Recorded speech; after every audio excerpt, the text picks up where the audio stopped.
Hi all, welcome to comedy cracker. ഞാൻ Anjali Krishnan. CC Onam, നല്ലോണം പഠിച്ചോണം. ഇന്ന് നമ്മൾ വലിയൊരു ചരിത്രത്തെ പറ്റി പറയാനാണ് വന്നത്. അപ്പോൾ അതിനു മുന്നേ നമ്മുടെ ഈ വീഡിയോ ആദ്യമായിട്ട് കാണുന്നതായിരുന്നെങ്കിൽ ഈ നമ്മുടെ CCയുടെ ലേണിംഗ് ആപ്പ് ഒന്ന് ഡൗൺലോഡ് ചെയ്ത് വെച്ചോളാം. ഇവിടെ നമുക്ക് ഫ്രീ ഡെയിലി മോക്ക് ടെസ്റ്റുകൾ, ഡെയിലി ഫ്രീ ക്വിസുകൾ, പ്രീവിയസ് ഇയർ ക്വസ്റ്റ്യൻ പേപ്പർ വിത്ത് PDF നോട്ട്സുകൾ, അതുകൂടാതെ റാങ്ക് പെർഫോമൻസ് അനാലിസിസ് എല്ലാം തന്നെ അവൈലബിൾ ആണ്. നമുക്ക് PSC എക്സാംസ് എഴുതുന്നവരും പഠിക്കുന്നവർക്കൊക്കെ നമുക്ക് ഏറ്റവും ഉപകാരപ്രദമായിട്ടുള്ള ഒരു ലേണിംഗ് ആപ്പ് തന്നെയാണ് നമ്മുടെ CCയുടെ ലേണിംഗ് ആപ്പ് എന്ന് പറയുന്നത്. അപ്പോൾ നമ്മൾ പറയാൻ വന്ന കാര്യം എന്ന് പറയുന്നത് വലിയൊരു ചരിത്രത്തെ പറ്റി പറയാനാണ് വന്നത് അല്ലേ. അതായത് നമുക്ക് എല്ലാവർക്കും ഇതിനോടകം തന്നെ മനസ്സിലായിട്ടുണ്ടാവും, ഓണം 2026 അല്ലേ. നമ്മൾ ഓണം 2026 25 കഴിഞ്ഞപ്പോൾ ഓണം കഴിഞ്ഞപ്പോൾ നമ്മളെ നെക്സ്റ്റ് ഓണം എന്നാണ്, അല്ലെങ്കിൽ 2026 എന്നാണ് നമ്മൾ എല്ലാവരും കാത്തിരിക്കുന്നത് അല്ലെ. നമ്മൾ ഇന്ന് അത്തം മുതൽ നമ്മൾ എന്താണ് 10 ദിവസം വരെ നമ്മൾ എല്ലാ വർഷവും നമ്മൾ ഓണം ആഘോഷിക്കുന്നുണ്ട്. അതായത് ചിങ്ങം തൊട്ട് നമുക്ക് ആ ഒരു മാസം എക്സാക്ട് നമ്മൾ പറയുകയാണെങ്കിൽ ഒരു മാസം നമ്മൾ ഓണം ആഘോഷമാണ് അല്ലെ. ആഗസ്റ്റ് ഒക്കെ ആവാൻ നോക്കിയിരിക്കുകയാണ് ഓണം എന്ന് പറയുന്ന ആ ഒരു, അല്ലെങ്കിൽ നമ്മുടെ ദേശീയോത്സവം ആഘോഷിക്കാൻ ജാതിമത ഭേദമന്യേ എല്ലാവരും ഒന്നടങ്കം ആഘോഷിക്കുന്ന നമ്മുടെ കേരളത്തിന്റെ ഉത്സവമാണ് ഓണം എന്ന് പറയുന്നത്. അപ്പൊ എല്ലാവരും വളരെ എക്സൈറ്റഡ് ആണ് എന്നറിയാം ഓണത്തിന്, അല്ലെങ്കിൽ ഓണവുമായിട്ട് തിരക്കൊക്കെ ആയിരിക്കും എല്ലാവരും. അപ്പൊ നമുക്ക് ഓണത്തിന്റെ ചരിത്രത്തെ പറ്റി ഡിസ്കസ് ചെയ്യാം. അപ്പൊ ഓണം എല്ലാവരും ആഘോഷിക്കുന്നുണ്ട്, പക്ഷെ ഓണത്തിനെ പറ്റി നമ്മൾ ചിന്തിച്ച് നോക്കിയിട്ടുണ്ട്, അതിന്റെ ചരിത്രം എന്താണ്, എങ്ങനെയാണ് ഈ ഓണം വന്നത്, എന്ന് തൊട്ടാണ് ദേശീയോത്സവമായിട്ട് ആഘോഷിക്കാൻ തുടങ്ങിയത്. നമുക്ക് എല്ലാവർക്കും ഐതിഹ്യം അറിയാം അല്ലെ. അതായത് നമുക്ക് മഹാബലിയെ വാമനൻ ചവിട്ടി താഴ്ത്തിയതിന്റെ ഒരു ഓർമ്മ, അല്ലെങ്കിൽ അദ്ദേഹത്തിന് ഒരു വരം കൊടുത്തു, ചവിട്ടി താഴ്ത്തുന്നതിന്, പാതാളത്തിലേക്ക് ചവിട്ടി താഴ്ത്തുന്നതിന് മുന്നേ ഒരു വരം കൊടുത്തു അല്ലെ. വർഷത്തിൽ ഒരു ദിവസം കേരളത്തിലെ പ്രജകളെ കാണാനായിട്ടുള്ള ഒരു അനുവാദം കൊടുത്തു. അപ്പൊ ആ ഒരു അനുവാദത്തിന്റെ ഭാഗമായിട്ടാണ് എല്ലാ വർഷവും അദ്ദേഹം ഈ തിരുവോണ നാളിൽ നമ്മളെ കാണാനായിട്ട് എത്തുന്നത്. അതാണ് കോമൺലി നമുക്ക് അറിയാവുന്ന ഒരു ഐതിഹ്യം. അത് ശരിക്കും പറഞ്ഞാൽ എക്സാക്ട് ഒരു ഐതിഹ്യമാണ് അല്ലെ. അപ്പൊ നമുക്ക് ഈ മഹാബലി തമ്പുരാൻ എന്ന് പറയുന്നത് ഒരു അസുര രാജാവാണ് അല്ലെ. ഇനി വാമനൻ എന്ന് പറയുന്നത് വിഷ്ണുവിന്റെ അവതാരമാണ്. അതൊക്കെ ഒന്ന് ഓർത്ത് വെച്ചുകൂടാ, അതൊക്കെ നമുക്ക് ഐതിഹ്യവുമായിട്ട് റിലേറ്റ് ചെയ്ത് കിടക്കുന്നതാണ്. അതാണ് എല്ലാവർക്കും അറിയാവുന്നത്. പക്ഷെ ഈ ഓണം എന്ന് പറയുന്നത് എന്ന് തൊട്ടാണ് ആഘോഷിക്കാൻ തുടങ്ങിയത്, അല്ലെങ്കിൽ ചരിത്ര രേഖകൾ, ഇതുമായിട്ട് റിലേറ്റ് ചെയ്ത ചരിത്ര രേഖകൾ, ഈ വേർഡ് എങ്ങനെയാണ് വന്നത്, ഈ ഓണം പൊന്നോണം എന്നൊക്കെ പറഞ്ഞ് കേൾക്കുന്നത് അല്ലെ. അപ്പൊ അതിനൊക്കെ ആയിട്ടൊരു കണക്ഷൻ ഉണ്ട്, ചരിത്രപരമായിട്ട് നല്ല കണക്ഷൻസ് നമുക്ക് പറയാനായിട്ട് സാധിക്കും. അപ്പോൾ ഇവിടെ ആദ്യമേ നോക്കിക്കേ, നമുക്ക് ഓണം എന്നാണ് ആഘോഷിച്ചു തുടങ്ങിയത്. അതായത് നമ്മുടെ മലബാർ മാനുവൽ, അതായത് വില്യം ലോഗൻ സാഹിബിന്റെ മലബാർ മാനുവലിൽ അദ്ദേഹത്തിന്റെ അഭിപ്രായത്തിൽ AD 825 മുതലാണ് നമുക്ക് ഓണം ആഘോഷിച്ചു തുടങ്ങിയത്. ഓക്കെ, ഇനി വേറൊരു ചരിത്രം പറയുകയാണെങ്കിൽ നമ്മുടെ ശരിക്കും പറഞ്ഞിട്ടുണ്ടെങ്കിൽ ഭാസ്കര രവിവർമ്മയാണ് ഈ AD 825 തൊട്ട് ഈ ഓണം ആഘോഷിച്ച് തുടങ്ങാനായിട്ട്, അല്ലെങ്കിൽ മഹാബലിയുടെ ഓർമ്മയ്ക്കായിട്ട് ഈ ഓണം ആഘോഷിക്കാൻ, അല്ലെങ്കിൽ അത് ആരംഭിച്ചത് എന്നാണ് പറയപ്പെടുന്നത്, എന്നാണ് ഈ ലോകന്റെ അഭിപ്രായം കേട്ടോ. ഇനി അതല്ലാതെ നമുക്ക് കേരള ചരിത്രത്തിന്റെ കർത്താവ് കൃഷ്ണ പിഷാരടി AD 620 670 ഇടയിൽ ഓണം ആഘോഷിക്കാൻ തുടങ്ങിയതായിട്ടും പറയപ്പെടുന്നുണ്ട്. ഇനി അത് മാത്രമല്ല, നമുക്ക് വേറെ കുറെ ചരിത്രങ്ങൾ കിട്ടും അല്ലെ. അതായത് നമുക്ക് 11ാം നൂറ്റാണ്ടിലെ കേരളം സന്ദർശിച്ച അറബി സഞ്ചാരി അൽ ബിറൂണി, 1154 വന്ന ഈജിപ്ഷ്യൻ സഞ്ചാരി അൽ ഇദ്രീസിയും, അതുകൂടാതെ 1159 ഫ്രഞ്ച് സഞ്ചാരിയായിട്ടുള്ള ബെഞ്ചമിനും എല്ലാം മലയാളികളുടെ ഓണാഘോഷത്തെക്കുറിച്ചും, അതുകൂടാതെ നമ്മുടെ ഓണാഘോഷം എങ്ങനെയൊക്കെയാണെന്നും, ഇവിടെ എന്താണ് അതിലുമായിട്ട് റിലേറ്റ് ചെയ്തുന്ന കളികൾ എന്തൊക്കെയാണെന്നും അവിടെ വിവരിക്കുന്നുണ്ട്. അപ്പൊ ഈ ഡേറ്റുകൾ ഓർത്തു വെക്കണം. 11ാം നൂറ്റാണ്ടിലെ കേരളം സന്ദർശിച്ച അൽ ബിറൂണി അല്ലെ, അൽ ബിറൂണിയും 1154 വന്ന ഈജിപ്ഷ്യൻ സഞ്ചാരിയായിട്ടുള്ള അൽ ഇദ്രീസിയും, 1151 ഫ്രഞ്ച് സഞ്ചാരി ബെഞ്ചമിനും ഇവരെല്ലാവരും തന്നെ എന്താണ് മലയാളികളുടെ ഓണാഘോഷത്തെ പറ്റി അവരുടെ ആ ഒരു ട്രാവലോഗുകളിൽ എഴുതി വെച്ചിട്ടുണ്ട്. ഇനി നെക്സ്റ്റ്, എന്ന് തൊട്ടാണ് ഇതൊരു ദേശീയോത്സവമായിട്ട് കൊണ്ടാടാനായിട്ട് തുടങ്ങിയത്? 1961 മുഖ്യമന്ത്രിയായിട്ടുള്ള പട്ടം താണുപിള്ള അല്ലെ, പട്ടം താണുപിള്ളയുടെ കാലത്ത് ഓണം കേരളത്തിന്റെ ഒരു ദേശീയോത്സവമായിട്ട് ആഘോഷിക്കാനായിട്ട്, അല്ലെങ്കിൽ അത് ഔദ്യോഗികമായിട്ട് പ്രഖ്യാപിക്കുന്നത് 1961 ഇനി പക്ഷെ ആ സമയം നമുക്കറിയാം, നമുക്ക് ഇൻഡോ ചൈന യുദ്ധം ആയതുകൊണ്ട് തന്നെ അവിടെ എന്താണ് ഒരു വലിയ തോതിലുള്ള ഒരു ആഘോഷമൊന്നും ഉണ്ടായിരുന്നില്ല. പക്ഷെ അത് ഈ അദ്ദേഹത്തിന്റെ ഒരു തീരുമാനം എന്ന് പറയുമ്പോൾ ചരിത്ര രേഖകളിൽ ഇടം പിടിച്ചൊരു തീരുമാനമാണ്, അല്ലെങ്കിൽ ഏറ്റവും വലിയൊരു ബെസ്റ്റ് ഒരു തീരുമാനം എന്ന് നമുക്ക് പറയാൻ സാധിക്കും അല്ലെ. അന്ന് തൊട്ട് ഇന്ന് വരെയും എന്താണ് നമ്മളൊരു വലിയൊരു ദേശീയോത്സവമായിട്ട്, അല്ലെങ്കിൽ നമ്മുടെ സ്വന്തം ഒരു ഉത്സവമായിട്ടാണ്, അല്ലെങ്കിൽ കേരളത്തിന്റെ ഉത്സവമായിട്ടാണ് നമ്മൾ ജാതിമത ഭേദമന്യേ എല്ലാവരും ഓണം കാണുന്നത്. അപ്പൊ ഓണം എന്ന് പറയുമ്പോൾ ജസ്റ്റ് ഒരു ആഘോഷം വരവല്ല, നമ്മുടെ മലയാളികളുടെ ഒരു വികാരം കൂടിയാണ്. അപ്പൊ കേരളത്തിലുള്ളവരും ഇന്ത്യയിലുള്ളവരും ഇന്ത്യക്ക് പുറത്തുള്ളവരും പ്രവാസികളും എല്ലാവരും എന്താണ് ജാതിമത ഭേദമന്യേ ദേശഭേദമന്യേ എല്ലാവരും എന്ത് ചെയ്യും ഓണം ആഘോഷിക്കും. അപ്പൊ അതൊരു വികാരമായിട്ടാണ് നമ്മൾ കാണുന്നത് അല്ലെ.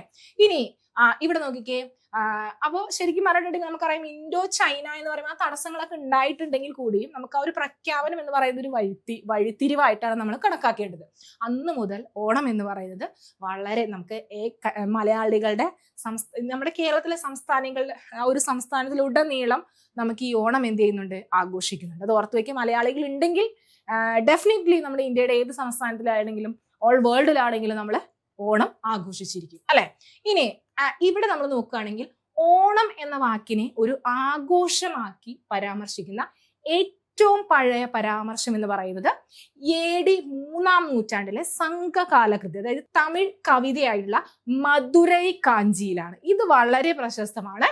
അതായത് മധുരൈ കാഞ്ചി നമ്മുടെ സംഘകാല കൃതിയായിട്ടുള്ള, അതായത് തമിഴ് കവിതയായിട്ടുള്ള മധുരൈ കാഞ്ചിയിലാണ് നമുക്ക് ഈ ഓണത്തെ പറ്റി പരാമർശമുള്ളത്. അത് ഓർത്തു വെക്കുക. AD 3-ാം നൂറ്റാണ്ടിലെ സംഘകാല കൃതിയാണ് മധുരൈ കാഞ്ചി എന്ന് പറയുന്നത്. അപ്പൊ ഈ മധുര അല്ലെ, മധുരയില് മായോൻ എന്ന് പറയുന്ന വിഷ്ണു എന്ന് പറയുന്ന ഒരു ഡൈറ്റ്, അതായത് ഒരു ഗോഡാണ്, ദൈവമാണ്. അപ്പൊ ഈ മായോന് സമർപ്പിച്ചുകൊണ്ട് ഓണം എന്നൊരു ഉത്സവം ആഘോഷിച്ചിരുന്നതായിട്ട് ഈ മധുരൈ കാഞ്ചിയില് പറയപ്പെടുന്നുണ്ട്, അല്ലെങ്കിൽ അതിനകത്ത് പരാമർശിക്കുന്നുണ്ട്. ഇനി ഇവിടെ നോക്കിക്കേ, അപ്പോ ഈ ക്ഷേത്ര പരിസരങ്ങളിൽ കളികളിലും ദ്വന്ദ്വയുദ്ധങ്ങളും നടക്കുമ്പോഴൊക്കെ ക്ഷേത്രങ്ങളുടെ ഇടയിലേക്ക് വഴിപാടുകൾ അയക്കുകയും ആളുകൾ വസ്ത്രങ്ങൾ ധരിക്കുകയും വിരു നടത്തുകയും ചെയ്തിരുന്നതായിട്ട് നമുക്ക് ഇതിനകത്ത് കാണാനായിട്ട് സാധിക്കും. അപ്പൊ അതൊന്നും ഓർത്തു വെച്ചോളാം. ഇനി നെക്സ്റ്റ് നോക്കിക്കോളാം. തിരുമാൾ അഥവാ മഹാവിഷ്ണുവിന്റെ തിരുനാളായിട്ടാണ് തിരുവോണം ആഘോഷിക്കുന്നത്. അതായത് തിരുവോണം, അതായത് തിരുമാൾ അഥവാ മഹാവിഷ്ണുവിന്റെ തിരുനാളായിട്ടാണ്, തിരുനാളായിട്ടാണ് ഇത് ആഘോഷിക്കുന്നത് എന്ന് മധുരൈ കാഞ്ചിയിൽ അവിടെ എടുത്തു പറയുന്നുണ്ട്. ഓക്കെ, അപ്പൊ ഇത് ശരിക്കും പറഞ്ഞിട്ടുണ്ടെങ്കിൽ മധുരൈ കാഞ്ചിയിലെ 590 മുതലുള്ള അടികളിലാണ് ഈ തിരുവോണം, അതിൽ മഹാവിഷ്ണുവിന്റെ ആ ഒരു തിരുനാളായിട്ടാണ് ആഘോഷിക്കുന്നത് എന്ന് പറയപ്പെടുന്നത്. ഇനി ഇവിടെ നോക്കുകയാണെങ്കിൽ നെക്സ്റ്റ് നോക്കിക്കോളാം. 8-ാം നൂറ്റാണ്ടിലെ ആൾവാർ മിസ്റ്റിക് സന്യാസിയായിട്ടുള്ള നമ്മാൾവാർ, ഈ പോയിന്റ് ഒന്ന് ഓർത്തു വെച്ചോളാം. ആൾവാർ മിസ്റ്റിക് സന്യാസിയായിട്ടുള്ള നമ്മാൾവാർ മഹാബലിയുടെയും വാമനന്റെയും ഇതിഹാസത്തിന്റെ സമാന്തരമായിട്ട്, അതായത് 3 ലോകങ്ങളെയും, അത് പറഞ്ഞിരിക്കുന്നത് ഇങ്ങനെയാണ്, 3 ലോകങ്ങളെയും അളന്നവൻ എന്നവിടെ പരാമർശിക്കുന്നുണ്ട്. അപ്പൊ നമുക്കറിയാം ഈ 3 ലോകങ്ങളെയും അളന്നവൻ എന്ന് പറയുന്നത് വാമനനാണ് അല്ലെ.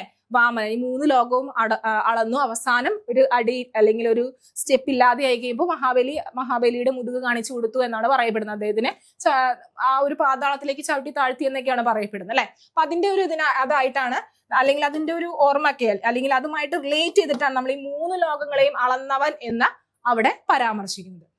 നെക്സ്റ്റ് വരുന്ന ഒരു ചരിത്ര റെക്കോർഡ്സ് എന്ന് പറയുന്നത് പെരിയാൾവാരുടെ 9-ാം നൂറ്റാണ്ടിലെ പാതികകളിലും പല്ലടുകളിലും നമുക്ക് ഓണാഘോഷങ്ങളെ പറ്റി അവിടെ പരാമർശിക്കുന്നുണ്ട്. അതായത് വിഷ്ണുവിനുള്ള വഴിപാട്, നമുക്ക് മഹാവിഷ്ണുവായുള്ള ആ ഒരു ഡൈറ്റിയാണ് അല്ലെ, ഒരു ദൈവമാണ്.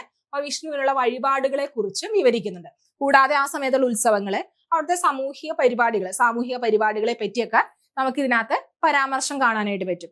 ഇനി അത് കൂടാതെ നമുക്ക് കേരളവുമായിട്ട് റിലേറ്റ് ചെയ്ത്, ഓണവുമായിട്ട് റിലേറ്റ് ചെയ്ത് നമുക്ക് ഏറ്റവും ഇമ്പോർട്ടന്റ് ആയിട്ട് എടുത്തു പറയേണ്ടതാണ് ഒന്ന് തൃക്കാക്കര ക്ഷേത്രം അല്ലെ.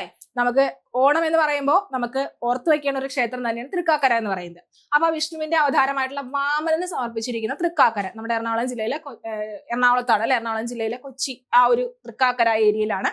അപ്പൊ അവിടെ 11-ാം നൂറ്റാണ്ടിലെ ഒരു ലിഖിതത്തില് ഒരു ഭക്തൻ 2 ദിവസം മുമ്പും തിരുവോണത്തിനും നടത്തിയ വഴിപാടുകളുടെ ഒരു പരമ്പരയെ കുറിച്ച് അവിടെ പരാമർശിക്കുന്നുണ്ട്. അപ്പോൾ നമുക്ക് ഏറ്റവും എടുത്തു പറയേണ്ടത് ഓണത്തിനെ പറ്റി പരാമർശമുള്ള നെക്സ്റ്റ് നമുക്ക് കേരളത്തിലുള്ള ഒരു പ്രധാനപ്പെട്ട ഒരു സോഴ്സ് ആണ് നമുക്ക് തൃക്കാക്കര ക്ഷേത്രത്തിലെ കണ്ടെടുത്ത ഒരു ലിഖിതങ്ങൾ എന്ന് പറയുന്നത്. അപ്പൊ അതൊന്ന് ഓർത്തു വെച്ചോളാം. ഇനി വേറൊന്ന് പറയുകയാണെങ്കിൽ അവിടെ രാജകീയ സമ്മേളനങ്ങൾ നടന്നതിന്റെ തെളിവുകൾ ലഭിക്കുന്നുണ്ട്. അതായത് നമുക്ക് പുരാതന കേരളത്തിലെ പെരുമാൾ ഭരണാധികാരികൾ തൃക്കാക്കരയിൽ 1 മാസം നീണ്ടു നിന്ന ഒരു വലിയ സമ്മേളനം നടത്തിയിരുന്നതായിട്ട് അവിടെ നിന്ന് നമുക്ക് അറിയാനായിട്ട് സാധിക്കും.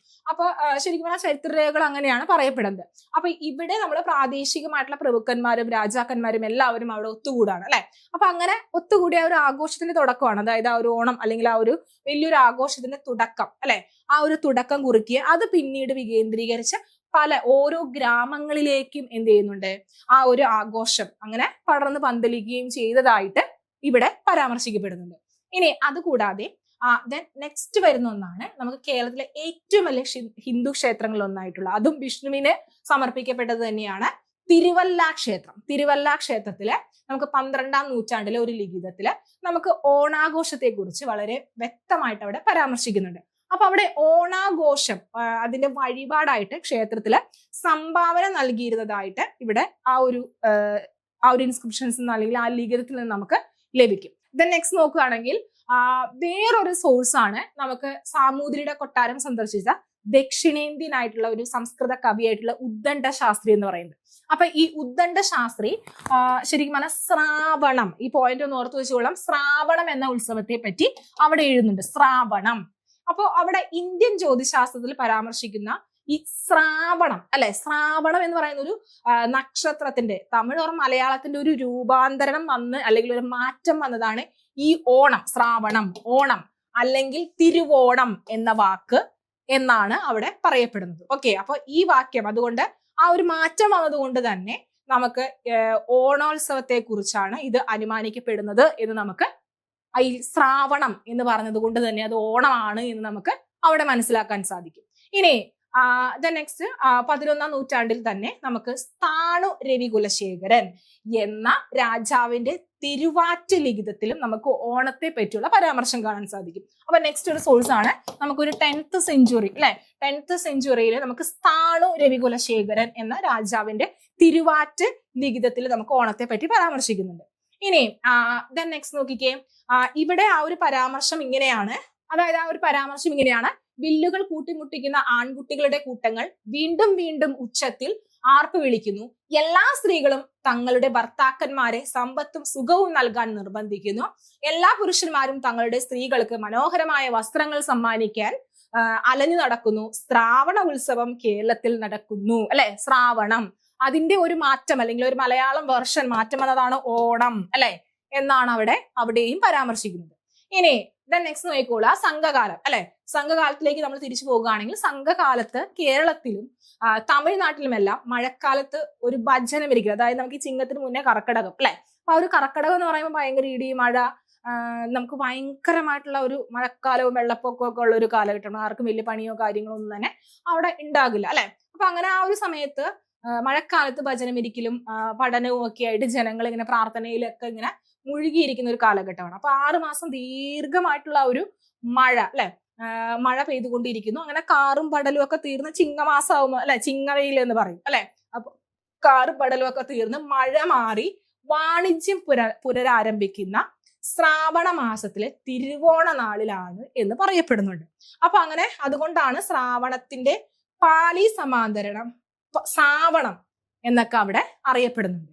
അപ്പൊ ഇത് ഓർത്ത് വെക്കുക. അപ്പൊ കർക്കിടകം അല്ലെ, നീണ്ടു നിൽക്കുന്ന ഒരു മഴക്കാലമാണ്, നമുക്ക് ആ ഒരു മൺസൂൺ മഴയുടെ ആരംഭമാണ് അല്ലെ. ആ സമയത്ത് അത് ആ മഴ മാറി വാണിജ്യം അല്ലെങ്കിൽ കൃഷിയൊക്കെ പുനരാരംഭിക്കുന്ന ഒരു കാലഘട്ടം കൂടിയാണ്. അപ്പൊ അതുകൊണ്ടാണ് ആരംഭിക്കുന്നത് ശ്രാവണ മാസത്തിലാണ് അല്ലെങ്കിൽ ആ ഒരു മാസത്തിലാണ് എന്നാണ് പറയപ്പെടുന്നത്.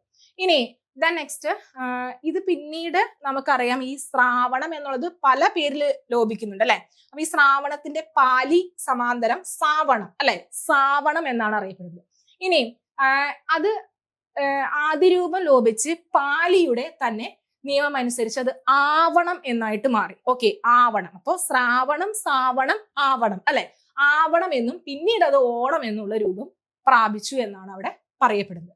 അപ്പൊ വാണിജ്യത്തിന്റെ ആദ്യ നാൾ മുതൽ അന്ന് വരെ നമുക്കവിടെ ശരിക്കും പറഞ്ഞിട്ടുണ്ടെങ്കിൽ ഇപ്പൊ കർക്കിടകം ആ ഒരു മാസത്തിലൊക്കെ അങ്ങ് ദൂരെ നങ്കൂരം ഇട്ടിരിക്കുന്ന വാണിജ്യ കപ്പലുകൾ ഒത്തിരി ഉണ്ടാകും. ട്രേഡിങ് ആക്ടിവിറ്റീസ്, അതായത് ഇപ്പൊ അറേബ്യൻസ് ഉണ്ടാകും, ഈജിപ്ഷ്യൻസ് ഉണ്ടാകും, അങ്ങനെ പല ചൈനീസ് ഉണ്ടാകും. കുറച്ചുകൂടി മെഡീവൽ കേരളത്തിലേക്ക് വരികയാണെങ്കിൽ നമുക്ക് ബ്രിട്ടീഷുകാർ, യൂറോപ്യൻസ് ഉണ്ടാകും. അപ്പൊ ഇവര് നമുക്ക് വളരെ അങ്കൂരം ഇട്ട് കിടന്ന കപ്പലുകൾ സ്വർണവുമായി എത്തുകയായി എന്നാണ് പറയപ്പെടുന്നത്. അപ്പൊ അതാണ് പൊന്നിൻ ചിങ്ങമാസം. ആ ഒരു മാസത്തിനെ പൊന്നിൻ ചിങ്ങം, സ്വർണം കൊണ്ടുവരുന്നതാണ് അല്ലെ. അതായത് ഇവിടെ നിന്നുള്ള അവര് ശരിക്കും പറഞ്ഞാൽ റോ മെറ്റീരിയൽസ് അന്വേഷിച്ച് സുഗന്ധവ്യഞ്ജനങ്ങളും കാര്യങ്ങളൊക്കെ അന്വേഷിച്ച് വരുന്നതാണ്. റോ മെറ്റീരിയൽസ് അന്വേഷിച്ചാണ് വിദേശികളായിട്ടുള്ള ആളുകൾ വരുന്നത്. അപ്പോൾ ഇത് വിറ്റിട്ട് വേണം അവിടെയുള്ള കേരളത്തിലുള്ള ജനങ്ങൾക്ക് ജീവിക്കാൻ, അല്ലെങ്കിൽ ആ ഒരു സ്വർണവും അല്ലെങ്കിൽ മറ്റ് സാധനങ്ങളൊക്കെ നമുക്ക് ലഭിക്കാനായിട്ട്. അപ്പൊ ശരിക്കും പറഞ്ഞിട്ടുണ്ടെങ്കിൽ സ്വർണവുമായി എത്തുന്നു എന്നാണ് അവർ പറയുന്നത്. ആ ഒരു കപ്പലുകൾ സ്വർണവുമായിട്ട് കേരളത്തിലേക്ക് വരുന്നു എന്നാണ് പറയപ്പെടുന്നത്. അപ്പൊ അതുകൊണ്ടാണ് പൊന്നിൻ ചിങ്ങമാസം, പൊന്ന് സ്വർണം കൊണ്ടുവരുന്നു അല്ലെ, പൊന്നിൻ ചിങ്ങമാസം, പൊന്നോണം എന്നൊക്കെ അറിയപ്പെടാനായിട്ടുള്ള കാരണം, അല്ലെങ്കിൽ ആ ഒരു പേരിന് പിന്നിൽ അങ്ങനെയാണ്. പൊന്നോണം, പൊന്നിൻ ചിങ്ങം എന്നുള്ള പേരിന് പിന്നിൽ അതാണ്. ഇനി നെക്സ്റ്റ് വരുന്നത് വേറൊരു സോഴ്സ് നോക്കിക്കേ. 14-ാം നൂറ്റാണ്ടിൽ രചിക്കപ്പെട്ട ഉണ്ണുനൂലെ സന്ദേശത്തിലും അതുകൂടാതെ 5-ാം ശതകത്തിൽ എഴുതിയ ഉദ്ദണ്ഡ ശാസ്ത്രികളുടെ കൃതികളിൽ നമുക്ക് ഓണത്തെ പറ്റി പരാമർശിക്കുന്നുണ്ട്. അതും കൂടി ഒന്ന് ഓർത്ത് വെച്ചോളൂ. അതായത് ഉണ്ണുനൂലി സന്ദേശം അതിലും അതുകൂടാതെ ഉദ്ദണ്ഡ ശാസ്ത്രികളുടെ കൃതിയിലും നമുക്ക് ഓണത്തെ പറ്റി പരാമർശിക്കുന്നുണ്ട്. ഇനി അതുകൂടാതെ 1286 മതപ്രചരണാർത്ഥം എത്തിയ ഫ്രയർ ഒഡൂറിക്കയും 1347 കോഴിക്കോട്ട് താമസിച്ചിരുന്ന റീഗ് നെല്ലിയും മഹാബലിയുടെ തിരിച്ചുവരവിനെ പറ്റി അവിടെ ഗ്രന്ഥങ്ങളിൽ പറയുന്നുണ്ട്. നമുക്ക് മഹാബലി അല്ലെ, രാജാവ്, അസുര രാജാവായിട്ടുള്ള മഹാബലി, കേരളം ഭരിച്ചിരുന്ന മഹാബലി കേരളം കാണാൻ തന്റെ പ്രജകളെ സന്ദർശിക്കാൻ വർഷത്തിൽ ഒരിക്കൽ വരുന്ന ഒരു ദിവസം അല്ലെ, അതിനെ പറ്റി അവരും എന്ത് ചെയ്യുന്നുണ്ട്, അതിനകത്ത് പരാമർശിക്കുന്നുണ്ട്. ഇനി അതുകൂടാതെ AD 1200 കേരളം സന്ദർശിച്ച അസീറിയക്കാരൻ അല്ലെ, അസീറിയക്കാരനായിട്ടുള്ള പിനോർ ജോൺ, അദ്ദേഹം തന്റെ കൃതികളിലും അതുകൂടാതെ ഓർമ്മകളിലും ഇപ്രകാരം എഴുതുന്നുണ്ട്. എപ്രകാരം? അതായത് ഇവിടെ സവിശേഷമായിട്ടുള്ള ഒരു ഉത്സവം നടക്കുന്നുണ്ട്. എന്താ? ഓണം അല്ലെ നടക്കുന്നുണ്ട്. നല്ലവനായ ഒരു ഭരണാധികാരികളുടെ സ്മരണയ്ക്കായിട്ടാണ് എന്ത് നടക്കുന്നത്, ഈ ഓണം അല്ലെ, അല്ലെങ്കിൽ ഈ ആഘോഷം കൊണ്ടാടുന്നത് എന്നാണ് പറയുന്നത്. അപ്പൊ അവിടെ ജനങ്ങൾ വളരെ സന്തോഷത്തോടു കൂടിയാണ് ഈ നാളുകളിൽ കഴിയുന്നത്. പല കളികളും കാണിച്ച് അവർ ആ ഒരു ആഹ്ലാദം പ്രകടിപ്പിക്കുന്നു എന്നാണ് അവിടെ പറയപ്പെടുന്നത്. അപ്പൊ അദ്ദേഹം, അതായത് പിനോർ ജോൺ തന്റെ ആ ഒരു ഓർമ്മകളിൽ എഴുതുന്നത് ഇപ്രകാരമാണ് കേട്ടോ. അപ്പൊ അത് എന്തിനെ പറ്റിയാണ് മെൻഷൻ ചെയ്തിരിക്കുന്നത്? ഓണത്തിനെ പറ്റിയാണ്. നെക്സ്റ്റ് നോക്കിക്കൂടാ, നമ്മൾ ആദ്യമേ പറഞ്ഞ മലബാർ മാനുവൽ അല്ലെ, മലബാർ മാനുവലിൽ നമ്മൾ വില്യം ലോഗൻ അല്ലെ, അതിന്റെ കർത്താവായിട്ടുള്ള ലോഗൻ ഓണാഘോഷത്തെ ചേരമാൻ പെരുമാളുമായിട്ട് ബന്ധപ്പെടുന്നുണ്ട്. ഓക്കെ, അതായത് പെരുമാൾ ശരിക്കും പറഞ്ഞാൽ ഇസ്ലാം മതം സ്വീകരിച്ച് മക്കത്ത് പോയി, അതായത് മക്കയിലേക്ക് പോയി എന്നാണ് പറയപ്പെടുന്നത്. അപ്പൊ ആ പോയത് ചിങ്ങമാസമാണ്. അപ്പൊ ആ ഒരു ചിങ്ങമാസത്തിൽ ഒരു തിരുവോണ നാളിലായിരുന്നു എന്നവിടെ പറയപ്പെടുന്നുണ്ട്. അപ്പോൾ ഈ തീർത്ഥാടനത്തെ ആഘോഷപൂർവം അനുസ്മരിപ്പിക്കുന്നതിനാണ് ഓണാഘോഷം അല്ലെങ്കിൽ ഓണം, ആ ഒരു ആഘോഷം അവിടെ നിമിത്തമായത് എന്നാണ് പറയപ്പെടുന്നത്. അപ്പൊ ലോകൻ ഓണത്തെ പറ്റി ഇങ്ങനെ എഴുതിയത് കൂടാതെ വേറൊരു കാര്യം കൂടി അവിടെ എഴുതുന്നുണ്ട്. അതായത് അദ്ദേഹം, അതായത് ചേരമാൻ പെരുമാൾ ഇസ്ലാം മതം സ്വീകരിച്ച് തിരിച്ചു വരുന്ന വഴിയിൽ മരണപ്പെട്ടു എന്ന് ഇവിടെ പറയുന്നുണ്ട്. ഓക്കെ, മരണപ്പെട്ടു എന്ന് പറയുന്നുണ്ട്. അത് കൂടാതെ വേറൊരു ചരിത്രം കൂടി ഇവിടെ പറയുന്നുണ്ട്. അതായത് തൃക്കാക്കര വാണിരുന്ന ഒരു ചേരമാൻ, അദ്ദേഹമാണ് ഈ ഇസ്ലാം മതം സ്വീകരിച്ച് മക്കയിലേക്ക് പോയത്. അപ്പൊ അദ്ദേഹം പെരുമാളെ ചതിയില് ബ്രഹ്മഹത്യ ആരോപിച്ച് ജാതിഭ്രഷ്ടനാക്കിയതും നാട് കടത്തിയെന്നും, എന്നാൽ അദ്ദേഹത്തെ അത്യന്തം സ്നേഹിച്ചിരുന്ന ജനങ്ങളുടെ എതിർപ്പിനെ തണുപ്പിക്കാൻ എല്ലാ വർഷവും, അതായത് തിരുവിഴ നാളിൽ, അതായത് ആ ഒരു തിരുവോണ നാളില് മാത്രം നാട്ടിൽ പ്രവേശിക്കാനായിട്ടുള്ള ഒരു അനുമതി അവിടെ എന്ത് ചെയ്തു, നൽകപ്പെട്ടു എന്നും, അദ്ദേഹത്തിന്റെ ആശ്രിതർക്കായിട്ട് അദ്ദേഹം എല്ലാ വർഷവും ആ ഒരു രാജ്യം വിട്ടിട്ട് പിന്നീട് എല്ലാ വർഷവും ഒരു ദിവസം അദ്ദേഹം, അതായത് ഈ തിരുവോണ നാളിൽ അദ്ദേഹം പ്രജകളെ കാണാനായിട്ട് എത്തിയുമെന്നും അവിടെ സമർപ്പിക്കപ്പെടുന്നുണ്ട്. അപ്പൊ ഈ ആ ഒരു ഓർമ്മയ്ക്കായിരിക്കണം തൃക്കാക്കരയപ്പൻ എന്ന പേര് അവിടെ വന്നത്, അല്ലെങ്കിൽ ഈ ഓണത്തപ്പൻ എന്ന് പറയുന്ന ഒരു ഇതിനെ അവിടെ നമ്മൾ ഓണത്തിന്റെ ആഘോഷങ്ങൾക്കായിട്ട് പ്രതിഷ്ഠിക്കുന്നത് എന്നും കൂടിയാണ് അവിടെ പറയപ്പെടുന്നത്. അപ്പൊ അതൊന്ന് ഓർത്തു വെച്ചോളൂ. അപ്പൊ ഇവിടെ എന്താ പറഞ്ഞിരിക്കുന്നത്? അപ്പൊ തൃക്കാക്കര വാണിരുന്ന ചേരമാൻ പെരുമാൾ അല്ലെ, ചതിയില് ബ്രഹ്മഹത്യ ആരോപിച്ച് ജാതിഭ്രഷ്ടനാക്കി അല്ലെ, നാട് കടത്തി. പക്ഷെ എന്നാൽ അദ്ദേഹത്തിന് ആ ഒരു ജനങ്ങളൊക്കെ വളരെ നല്ല രീതിയിൽ എന്ത് ചെയ്തിട്ടുണ്ട്, സ്നേഹിച്ചിട്ടുണ്ട്. അപ്പൊ ആ ഒരു ജനങ്ങളുടെ എതിർപ്പിനെ തണുപ്പിക്കാൻ എല്ലാ വർഷവും തിരുവിഴ, അതായത് ഈ ഓണാഘോഷത്തിൽ അദ്ദേഹം ജനങ്ങളെ കാണാനായിട്ട് വന്നുകൊള്ളാം, അല്ലെങ്കിൽ വരാനായിട്ടുള്ള ഒരു അനുമതി കൂടി അവിടെ കൊടുത്തിട്ടുണ്ട്. ഓക്കെ, അപ്പൊ ആ ഒരു സമയത്ത് മാത്രമേ ആ നാട്ടിൽ പ്രവേശിക്കാനായിട്ടുള്ള അനുവാദം ആർക്കുള്ളൂ? ഇദ്ദേഹത്തിനുള്ളൂ. അപ്പൊ അങ്ങനെ അദ്ദേഹത്തിന്റെ ആശ്രിതർക്ക് നൽകിയ രാജ്യം അദ്ദേഹം അങ്ങനെ വിട്ട് പിന്നീട് എന്താണ്, വർഷത്തിൽ ഒരിക്കൽ അദ്ദേഹം കാണാനായിട്ട് വരും എന്നാണ് അവിടെ പറയുന്നത്. അപ്പോ ഈ അദ്ദേഹത്തിന്റെ ഈ ഒരു ഓർമ്മയ്ക്കായിട്ടാണ് തൃക്കാക്കരപ്പൻ അല്ലെ, തൃക്കാക്കരപ്പൻ എന്നും അല്ലെങ്കിൽ നമ്മൾ ഓണത്തപ്പൻ എന്നൊക്കെ പറയുന്ന ആ ഒരു തൃക്കാക്കരപ്പനെ നമ്മൾ പ്രതിഷ്ഠിക്കുന്നത്. ഇനി നെക്സ്റ്റ് മഹാബലി എന്നൊക്കെ നമ്മൾ പറഞ്ഞു അല്ലെ. ഈ മഹാബലിയുടെ ചരിത്രം എന്താണ്? എവിടെ നിന്നാണ് ഈ മഹാബലി എന്നുള്ള വേർഡ് വന്നത്? മഹാബലി അല്ലെ, രണ്ട് നമുക്ക് അതിനൊന്ന് ഖണ്ഡിക്കുകയാണെങ്കിൽ മഹാബലി, അതായത് മഹാപരിത്യാഗം ചെയ്തത്, മഹാബലി ചെയ്തവൻ എന്നൊക്കെയാണ് നമുക്ക് ആ ഒരു വേർഡ് കൊണ്ട് നമുക്ക് അർത്ഥമാക്കുന്നത്.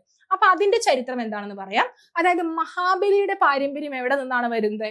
അതായത് ഇങ്ങനെ ഒരു അവകാശമാണ്, അതായത് ബാണർ അല്ലെ, ബാണർ എന്ന് പറയുന്ന ആന്ധ്രയിലെ പ്രാചീന ഗോത്ര വംശജനായിരുന്ന നായകന്മാരായിരുന്നു ഈ അതായത് മഹാബലിയുടെ പാരമ്പര്യത്തിൽ വരുന്നവർ. അപ്പൊ ഇവര് നമ്മള് 9-ാം നൂറ്റാണ്ടിൽ ചോളഭരണ കാലഘട്ടത്തില് ഈ തമിഴ്നാട്ടിലെ പല പ്രശ്നങ്ങളും കാര്യങ്ങളൊക്കെ കാരണം അവർക്ക് അവിടെ ആ ഒരു സാഹചര്യം പ്രതികൂലമായതുകൊണ്ട് തന്നെ 13-ാം നൂറ്റാണ്ടില് തമിഴ്നാട്ടിൽ നിന്ന് അവരെന്ത് ചെയ്തു, കേരളത്തിലേക്ക് വന്നു എന്നാണ് പറയപ്പെടുന്നത്. ഇനി അങ്ങനെ കേരളത്തിലേക്ക് വരികയും അപ്പൊ ഇവരുടെ ഇടയിൽ നിന്ന് പ്രബലനായിട്ടുള്ള കുറച്ചു പേര് തൃപ്പൂണിത്തുറ തൃക്കാക്കര ഏരിയ കണക്ട് ചെയ്ത് അവിടെ ഭരിക്കാൻ തുടങ്ങാണ്. അപ്പൊ അവിടെ മാവേലി എന്ന് പേരായിട്ടുള്ള ഒരു ഭരണാധികാരിയെ പറ്റി, ഒരു രാജാവിനെ പറ്റി അവിടെ പറയുന്നുണ്ട്. ഇനി അതുകൂടാതെ വേറൊന്ന് കാര്യം കൂടി ഉണ്ട്. അതായത് ഒറീസയിലും കർണാടകയിലും ഈ മഹാബലിയുടെ ഐതിഹ്യവുമായി ബന്ധപ്പെടുത്തിക്കൊണ്ട് അവിടെ നടത്തിയിരുന്ന ഒരു ആഘോഷം അല്ലെ, ആ ഒരു ആഘോഷത്തെ കേരളത്തിലെ കൊയ്ത്തുത്സവവുമായിട്ട് കണക്ട് ചെയ്യാൻ പറ്റും. അതായത് ഏകദേശം സെയിം ആണെന്നാണ് പറയുന്നത്. ഓക്കെ, അപ്പോ അങ്ങനെ അതുമായിട്ട് ബന്ധപ്പെടുത്തിയാണ് ഈ ഓണാഘോഷം തുടങ്ങിയത് എന്നൊക്കെയാണ് അവിടെ ആ ഒരു ചരിത്രം പറയുന്നത്. ഇനി അപ്പൊ ഇങ്ങനെ പറയുന്നത് ആരാണ്? കെ ബാലകൃഷ്ണക്കുറുപ്പ്. കെ ബാലകൃഷ്ണക്കുറുപ്പാണ് ഈ ഒരു നിഗമനത്തിലേക്ക് അവിടെ എത്തുന്നത്. അതൊന്ന് ഓർത്ത് വെച്ചൂടാ. ദെൻ നെക്സ്റ്റ്, വൈഷ്ണവ ക്ഷേത്രങ്ങളിൽ മെയിൻ ആയിട്ട് നമുക്ക് ഓണം എന്ന് പറയുമ്പോൾ ഏറ്റവും ഇമ്പോർട്ടൻസ് വൈഷ്ണവ ക്ഷേത്രങ്ങളാണ് അല്ലെ. അപ്പൊ വൈഷ്ണവ ക്ഷേത്രങ്ങളിൽ തിരുവോണം വിശേഷ ദിവസമായിട്ടാണ് നമ്മൾ എന്നും എല്ലാ ക്ഷേത്രങ്ങളിലും അങ്ങനെ കൊണ്ടാടുന്നത്. പിന്നെ അതുകൂടാതെ നമുക്ക് അപ്പൊ 27 നക്ഷത്രങ്ങളിൽ ഈ തിരുവോണം അല്ലെ, തിരുവോണമാണ് മഹാവിഷ്ണുവിന്റെ പ്രാധാന്യമായിട്ടുള്ള ഒരു നാളായിട്ട് അല്ലെങ്കിൽ ആ ഒരു ദിവസമായിട്ട് അവിടെ എടുത്തു പറയുന്നത്. പിന്നീട് കാർഷികവും വാണിജ്യവുമായിട്ട് നമുക്ക് ഇതിനെ കണക്ട് ചെയ്യാം. അതായത് ഈ ഓണം നാളുകളെ നമുക്ക് കണക്ട് ചെയ്യാനായിട്ട് പറ്റും. അപ്പൊ അത് പിന്നീട് നമുക്ക് അറിയാം. അവിടുത്തെ ആ ഒരു നമ്മുടെ കേരളത്തിന്റെ ആ ഒരു ജോഗ്രഫിക്കൽ ആയിട്ടുള്ള ഫീച്ചേഴ്സും കാര്യങ്ങളൊക്കെ അനുസരിച്ച് ഒരു വാണിജ്യപരമായിട്ട് കൂടി എന്ത് ചെയ്യുന്നുണ്ട്, ഇവിടെ ഓണത്തിന് അവിടെ കണക്ഷൻസ് വരുന്നുണ്ട്. അതായത് കോരിച്ചൊഴിയുന്ന മഴയും പ്രതികൂല കാലാവസ്ഥയുമുള്ള കർക്കിടക മാസത്തിന് ശേഷം കാറും കോളും ഒക്കെ മാറി അവിടെ എന്ത് ചെയ്തു, ആ ഒരു വാണിജ്യ കപ്പലുകളൊക്കെ വരികയും ആ ഒരു വെയിൽ ഒക്കെ തെളിയുകയും കൃഷി അല്ലെങ്കിൽ കൃഷിക്ക് അനുയോജ്യമായി അല്ലെങ്കിൽ വിളവെടുപ്പിനൊക്കെ അനുയോജ്യമാവുകയും ഒക്കെ ചെയ്യുന്ന ഒരു മാസം കൂടിയാണ് നമുക്ക് ഈ ചിങ്ങമാസം എന്ന് പറയുന്നത്. അപ്പൊ വിദേശ കപ്പലുകൾ പണ്ട് സുഗന്ധ ദ്രവ്യ വ്യാപാരത്തിനായിട്ട് കേരളത്തിലേക്ക് കൂടുതലായിട്ട് അടുക്കുന്നത് ഈ മാസത്തിലാണ്. ഓക്കെ, അപ്പൊ അതാണ് നമ്മൾ കുറച്ചു മുന്നേ പറഞ്ഞ പൊന്നിൻ ചിങ്ങം, പൊന്നു കൊണ്ടുവരുന്നു, കപ്പലുകൾ പൊന്നു കൊണ്ടുവരുന്നു എന്ന് പറയുന്നത് അല്ലെ. ഇനി ഇവിടെ അങ്ങനെ സ്വർണം കൊണ്ടുവരുന്ന ഈ മാസത്തെ എന്താണ് പൊന്നിൻ ചിങ്ങമാസം എന്നും ഓണത്തെ പൊന്നോണം എന്നും വിളിക്കുന്നത് അതുകൊണ്ടാണ്. ഓക്കെ, അപ്പൊ കേരളത്തിൽ വിളവെടുപ്പിനേക്കാൾ അതിന് പ്രാധാന്യം വരുന്നത് എന്തിനാണ്? വ്യാപാരത്തിനാണ് അവിടെ പ്രാധാന്യം വരുന്നത്. ഓക്കെ, അതായത് നമുക്ക് ഇവിടെ ഉള്ള ഒരു മെറ്റീരിയൽസ് അങ്ങോട്ട് വിദേശികൾ ട്രേഡ് ചെയ്താലാണ് നമുക്ക് അതിനുള്ള ക്യാഷും കാര്യങ്ങളും ഗോൾഡും കാര്യങ്ങളൊക്കെ കിട്ടുള്ളൂ അല്ലെ. അപ്പൊ മെയിൻ ആയിട്ട് അവിടെ വ്യാപാരത്തിനായിരുന്നു പണ്ട് അവിടെ ഏറ്റവും ഇമ്പോർട്ടൻസ് വരുന്നത്. പക്ഷെ ഇപ്പൊ എന്താണ്, ഇപ്പൊ ശരിക്കും പറഞ്ഞാൽ നമുക്ക് ആഘോഷങ്ങൾക്കാണ് പ്രാധാന്യം വരുന്നത് അല്ലെ. ഓണം എന്ന് പറയുമ്പോൾ നമ്മൾ എപ്പോഴും ചിന്തിക്കുക പുത്തൻ ഡ്രസ്സ് എടുക്കണം, അല്ലെങ്കിൽ നമ്മൾ എങ്ങനെ ആഘോഷിക്കും, എന്ത് ഡാൻസ് കളിക്കും, എന്ത് പാട്ട് പാടും എന്നൊക്കെയാണ് നമ്മൾ ചിന്തിക്കുന്നത് അല്ലെ. അപ്പോൾ എന്തൊക്കെ പ്രോഗ്രാംസുകൾ നടത്താം, വടം വലിക്കാം അല്ലെ, കസേര കളിക്കാം, അങ്ങനെ കുറെ ആഘോഷങ്ങൾ, കാര്യങ്ങള്, സദ്യ, എത്ര സദ്യവട്ടങ്ങൾ, ഭക്ഷണങ്ങൾ വേണം, സദ്യവട്ടങ്ങൾ വേണം എന്നൊക്കെയാണ് എല്ലാവരും ചിന്തിക്കുക അല്ലെ. അപ്പോൾ ആ ചിന്തയുടെ കൂടെ തന്നെ നമുക്ക് പഠനം എന്ന് പറഞ്ഞ ഒരു ചിന്ത കൂടി നമുക്ക് എന്ത് ചെയ്യണം, ഇവിടെ വേണം. ഓണമൊക്കെ കഴിയും അല്ലെ, ഈ മാസം കൊണ്ട് നമുക്ക് ഓണമൊക്കെ കഴിയും. പിന്നെ നമ്മൾ പഠനത്തിന്റെ ട്രാക്കിലേക്ക് വരണം. പക്ഷെ അതിന്റെ ഒരു ബെസ്റ്റ് സമയം കൂടിയാണ് ഈ ഓണാഘോഷത്തിന്റെ ഇടയിൽ എന്ന് പറയുന്നത്. അതായത് ഒത്തിരി ഓഫേഴ്സും കാര്യങ്ങളൊക്കെ നമുക്ക് എല്ലാ അതിലും കയറി വരുന്ന ഒരു ദിവസങ്ങൾ കൂടിയാണ് ഇത്. അപ്പൊ അതുകൊണ്ട് തന്നെ നമ്മുടെ CC-യില് നമ്മുടെ ഓണാഘോഷത്തിന്റെ ഭാഗമായിട്ട് എല്ലാ കോഴ്സുകൾക്കും ഒരു ആകർഷകമായ ഓഫറുകൾ നമുക്ക് ലഭിക്കുന്നുണ്ട്. അപ്പൊ ഇവിടെ നമുക്ക് സ്പെഷ്യൽ ഓഫറിൽ നമുക്ക് കിട്ടി എന്ന് വിചാരിച്ചിട്ട് പഠനവുമായിട്ട് റിലേറ്റ് ചെയ്തിട്ടുള്ള യാതൊരുവിധ കോംപ്രമൈസേഷനും ഇല്ല. നമ്മൾ നല്ല രീതിയിൽ നമ്മൾ പഠിച്ചു തുടങ്ങും. നമുക്ക് റെക്കോർഡിംഗ് ക്ലാസ്സുകൾ, അതുകൂടാതെ PDF നോട്ട്സുകൾ, വീക്ക്ലി ലൈവ് ക്ലാസ്സുകൾ, മെന്റർഷിപ്പ് പ്രോഗ്രാംസ് എല്ലാം തന്നെ ഇവിടെ അവൈലബിൾ ആണ്. എക്സാംസ് അടക്കം അവൈലബിൾ ആണ്.